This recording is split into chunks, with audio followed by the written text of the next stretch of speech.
Yan.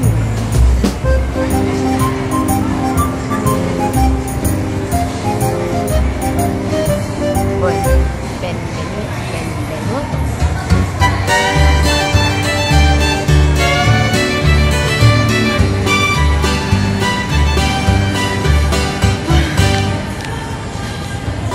Siya si Nene. 11 taong gulang. Musmus pa lang ay nakaranas na ng pag-ulila sa kanyang mga kapatid at kaibigan. Si Nene ay dating masayahing bata na walang kamuang, walang ginagawa kundi ang maglaro. Yun nga yung security guys. Nang si Nene ay pumunta sa kanyang auntie at nakakilala kay Manong Totoy, kung saan binibigyan siya lagi ng isang masarap na ulam. No? At dito dinadala gabi-gabi.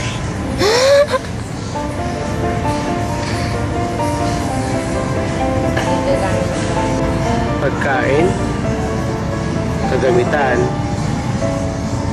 ang lagi niyang inuuwi kapag siya ay nakikipagkita kay Mang Totoy. Si Nene ay isang bata na walang hangad kundi ang kaligayahan kasama ng kanyang kaibigan at pamilya.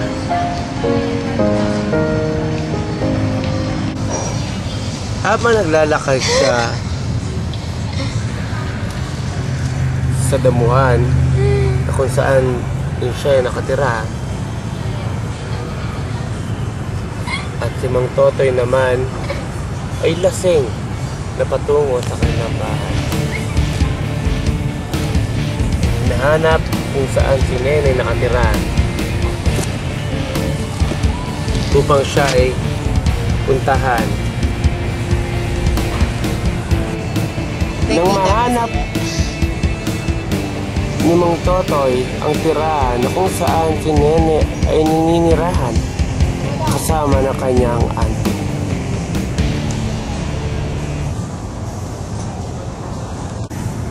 Siya yung makbang patungo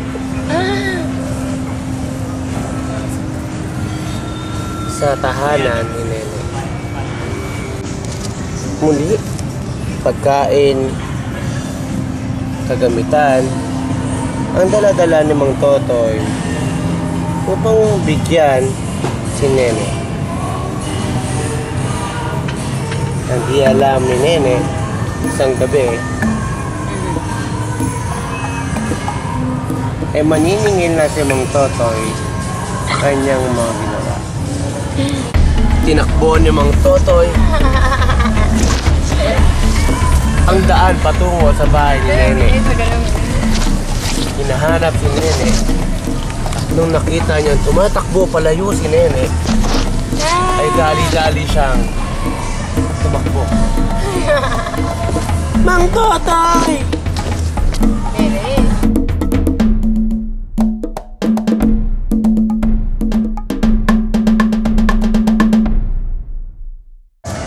Isang liwanag ang nakita ni Nene. Liwanag na nagsisilbing ilaw niya sa daan.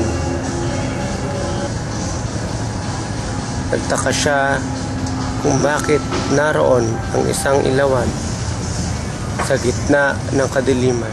Haba naman ang kwento. Nang si Nene ay natagpuan na ni Mang Totoy,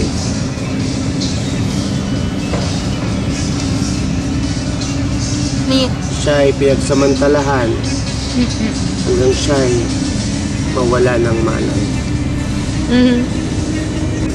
Naiwan si Nene sa kakahuyan habang si Mang Totoy naman ay tumayo papalayo.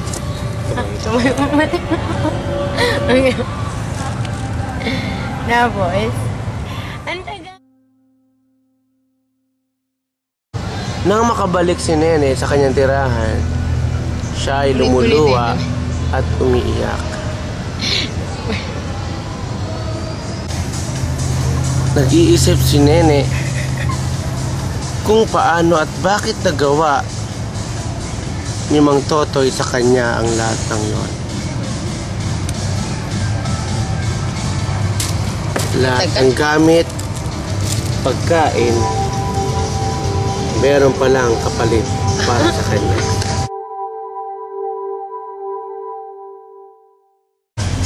Araw ng Biyernes na kung saan si Nene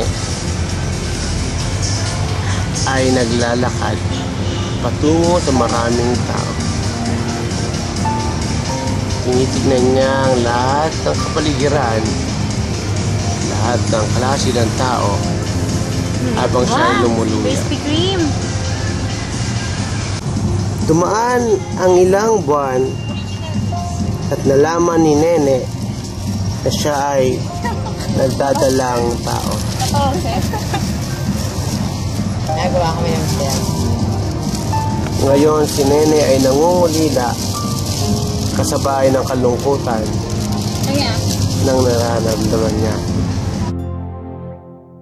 Bumabalik sa kanyang alaala ang gabing mapait.